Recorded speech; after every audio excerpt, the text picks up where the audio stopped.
नमस्ते दोस्तों, welcome to the war pages. दोस्तों, आज हम जिस दुनिया में रह रहे हैं उसे आकार देने में एक ऐसी घटना का हाथ है जिसने इंसानियत को हमेशा के लिए बदल दिया।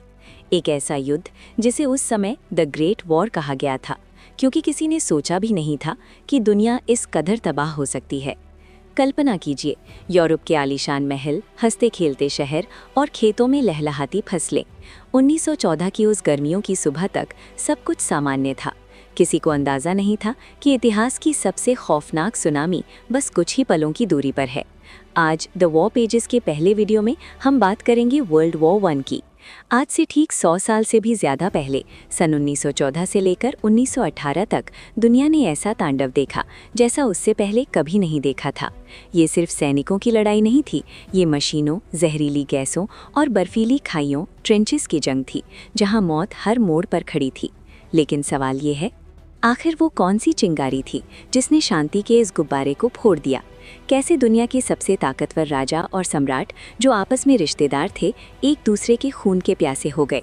कैसे 4 बड़ी सल्तनतें, रशियन, ऑटोमन, जर्मन और ऑस्ट्रो हंगेरियन, महज 4 सालों में मिट्टी में मिल गईं? और सबसे ज़रूरी बात, क्या ये वाकई the war to end all wars था, या फिर इस महायुद्ध ने ही उस नफरत के बीज बो दिए थे जिसकी वजह से महज 20 साल बाद दोबारा पूरी दुनिया को वर्ल्ड वॉर 2 की आग में जलना पड़ा? इतिहास के पन्नों में ये एक ऐसा काला पन्ना है जहां से शुरू हुई थी दुनिया की सबसे विनाशकारी जंग। साल था 1914। सारायेवो की एक तंग गली, सिर्फ एक गोली चली और देखते ही देखते पूरी दुनिया बारूद के ढेर पर बैठ गई। अगले 4 सालों तक चली इस ग्लोबल वॉर ने लगभग 15 टू 22 मिलियन जिंदगियां छीन ली। सरहदें बदली, नक्शे बदले और इंसानियत की रूह कांप उठी। आज हम जानेंगे कि कैसे पावर, पॉलिटिक्स और प्राइड ने हंसती खेलती दुनिया को एक कब्रिस्तान में तब्दील कर दिया। चलिए इतिहास के पन्नों को पलटते हैं। Welcome to the story of world war 1। किसी भी बड़ी घटना की एक छोटी सी वजह होती है और उसके पीछे कई बड़े कारण होते हैं। प्रथम विश्व युद्ध की तात्कालिक वजह तो एक हत्या थी, आर्चड्यूक फ्रांस फर्डिनेंड की साराजेवो में हुई गोलीबारी। तो सबसे पहले जान लेते हैं कि आर्चड्यूक फ्रांस फर्डिनेंड कौन थे। वो ऑस्ट्रिया हंगरी साम्राज्य के युवराज थे, यानी वो उस विशाल साम्राज्य के अगले शासक बनने वाले थे जिसमें आज के ऑस्ट्रिया, हंगरी, चेक गणराज्य, स्लोवाकिया, स्लोवेनिया, क्रोएशिया, बोस्निया और कई अन्य देश शामिल थे। 28 जून 1914 को वो अपनी पत्नी सोफी के साथ साराजेवो गए थे। बोस्निया उस समय ऑस्ट्रिया हंगरी के कब्जे में था, लेकिन वहाँ ज़्यादातर लोग सर्बियाई मूल के थे और वे ऑस्ट्रियाई शासन से आज़ाद होना चाहते थे। वहाँ उनकी हत्या कर दी गई। एक 19 साल के नौजवान ने, गैव्रिलो प्रिंसिप नाम का एक सर्बियाई क्रांतिकारी, वो यंग बोस्निया नाम के एक गुप्त संगठन का सदस्य था जो सर्बिया को ऑस्ट्रियाई शासन से आज़ाद कराना चाहता था। एक गोली चली और पूरी दुनिया की तकदीर बदल गई। लेकिन जैसा मैंने कहा, ये सिर्फ चिंगारी थी। सच तो ये है कि बारूद का ढेर पहले से बिछा हुआ था, बस एक चिंगारी की देर थी। तो दोस्तों, प्रथम विश्व युद्ध के कारणों को समझना है तो इन्हें याद रखने का एक बहुत आसान तरीका है, MAIN। हाँ, बिल्कुल वही, मेन, जिसका मतलब होता है मुख्य। ये 4 शब्द हैं: मिलिटरिज्म, अलायंसेस, इंपीरियलिज्म, नेशनलिज्म, यानी सैन्यवाद, गठजोड़, साम्राज्यवाद और राष्ट्रवाद। चलिए एक एक करके इन्हें विस्तार से समझते हैं। पहला कारण है राष्ट्रवाद, नेशनलिज्म, यानी हम सबसे बेहतर हैं का जुनून। हमारा देश, हमारी जाति, हमारी भाषा सबसे महान है। इस भावना ने पूरे यूरोप को अपनी चपेट में ले लिया था। 19वीं सदी के आखिरी दौर में यूरोप के हर देश में ये भावना चरम पर थी। फ्रांस को जर्मनी से एल्सिस लोरेन नाम के अपने 2 प्रांत चाहिए थे जो 1870 के फ्रैंको प्रशियन युद्ध में उससे छिन गए थे। ये बदले की आग फ्रांस के दिल में दशकों तक जलती रही।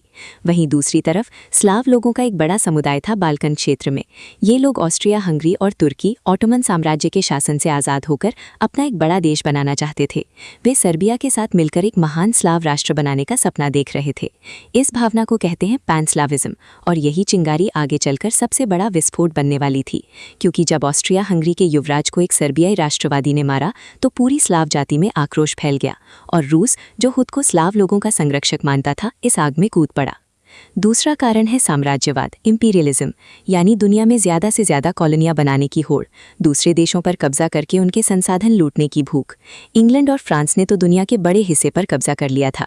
अफ्रीका हो या एशिया, हर जगह यूनियन जैक और फ्रेंच तिरंगा लहरा रहा था। लेकिन अब जर्मनी और इटली जैसे नए एकीकृत देश इस रेस में शामिल हुए। इनका एकीकरण 1870 के आसपास हुआ था। जब तक ये तैयार हुए तब तक दुनिया का बंटवारा हो चुका था, उनके लिए कहीं बचा ही नहीं था। जर्मनी का कैसर विल्हेम द्वितीय बार बार कहता था, जर्मनी को भी सूरज में अपनी जगह चाहिए। उसने अफ्रीका और एशिया में पैर पसारने शुरू कर दिए। मोरक्को में दखल दिया, चीन में किंगडाओ पर कब्जा किया, अफ्रीका की कई इलाकों में अपनी कॉलोनियां बनाई। इससे इंग्लैंड और फ्रांस से टकराव तय हो गया, क्योंकि जो इलाके जर्मनी जा रहा था वे कहीं न कहीं इन पुरानी साम्राज्यवादी ताकतों के प्रभाव क्षेत्र में आते थे। ये साम्राज्यवादी प्रतिस्पर्धा इतनी बढ़ गई कि दुनिया दो खेमों में बंट गई, एक तरफ पुरानी साम्राज्यवादी ताकतें, दूसरी तरफ नई महत्वाकांक्षी ताकतें। तीसरा कारण है सैन्यवाद, मिलिटरिज्म, यानी हथियारों की होड़। एक बार माहौल तनावपूर्ण हुआ तो हर देश ने अपनी सेना और हथियारों को बढ़ाना शुरू कर दिया। देखिए, जब आपको लगे कि पड़ोसी हमला कर सकता है तो आप अपनी सुरक्षा के लिए हथियार इकट्ठा करेंगे, लेकिन जब आप हथियार इकट्ठा करेंगे तो पड़ोसी को लगेगा कि आप हमले की तैयारी कर रहे हो, तो वो और हथियार इकट्ठा करेगा। ये एक अनंत लूप बन जाता है। खासकर इंग्लैंड और जर्मनी के बीच नौसेना को लेकर जबरदस्त प्रतिस्पर्धा थी। इंग्लैंड के पास दुनिया की सबसे ताकतवर नौसेना थी। उसका कहना था कि उसका बेड़ा अगली दो सबसे बड़ी नौसेनाओं के बराबर होना चाहिए। लेकिन जर्मनी ने चुनौती दी। कैसर विल्हेम ने एडमिरल वॉन तिरपिट्ज के नेतृत्व में एक विशाल युद्धपोत निर्माण कार्यक्रम शुरू किया। ड्रेडनॉट क्लास के युद्धपोत बनने लगे, जो उस समय के सबसे आधुनिक और खतरनाक युद्धपोत थे।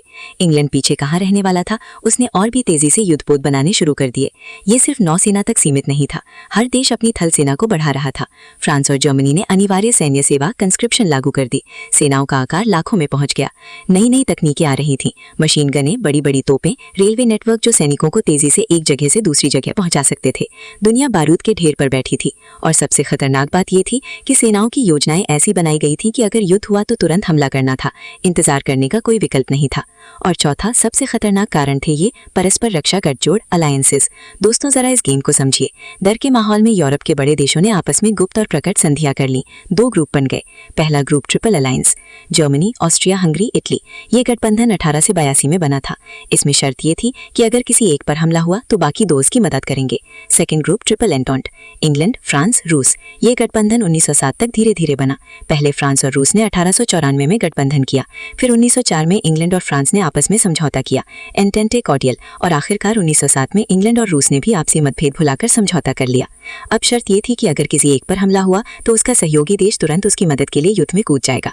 यानी एक छोटा सा झगड़ा भी पूरे महाद्वीप को आग लगा सकता था। और सबसे खतरनाक बात यह थी कि ये गठबंधन गुप्त थे, किसी को नहीं पता था कि कौन किसके साथ था। जब संकट आया तो हर देश को लगा कि उसे अपने सहयोगियों के प्रति वफादार रहना है, भले ही इसका मतलब युद्ध ही क्यों ना हो।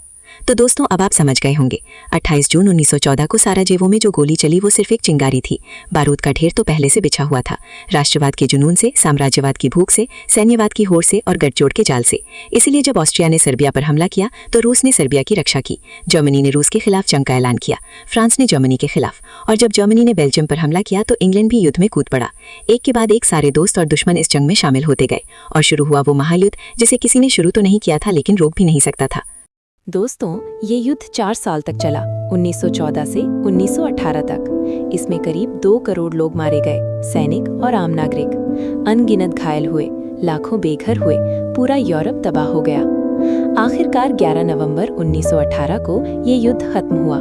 जर्मनी हार गया और जीतने वाले देशों ने वर्साई की संधि थोपी। इस संधि में जर्मनी पर इतना भारी हर्जाना लगाया गया, इतना अपमान किया गया कि उसकी जनता में गुस्सा और नफरत भर गई। और इसी गुस्से ने करीब 30 साल बाद एक और भयानक युद्ध को जन्म दिया, द्वितीय विश्व युद्ध।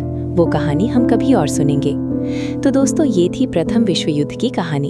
एक ऐसा युद्ध जो सिर्फ सरहदें नहीं बल्कि इंसानियत की सोच भी बदल गया। आज के इस पहले एपिसोड में बस इतना ही। अगर आपको ये वीडियो पसंद आया हो तो लाइक करें, शेयर करें और सबसे ज़रूरी द वॉर पेजेस को सब्सक्राइब ज़रूर करें। ये मेरा पहला वीडियो है और मैंने पूरी मेहनत की है। अगर आप साथ देंगे तो मैं ऐसी और भी ऐतिहासिक कहानियाँ आपके लिए लाता रहूँगा। तो चैनल सब्सक्राइब करके रखिए, बेल आइकन दबा दीजिए। अगली वीडियो में जल्द मिलते हैं। नमस्कार।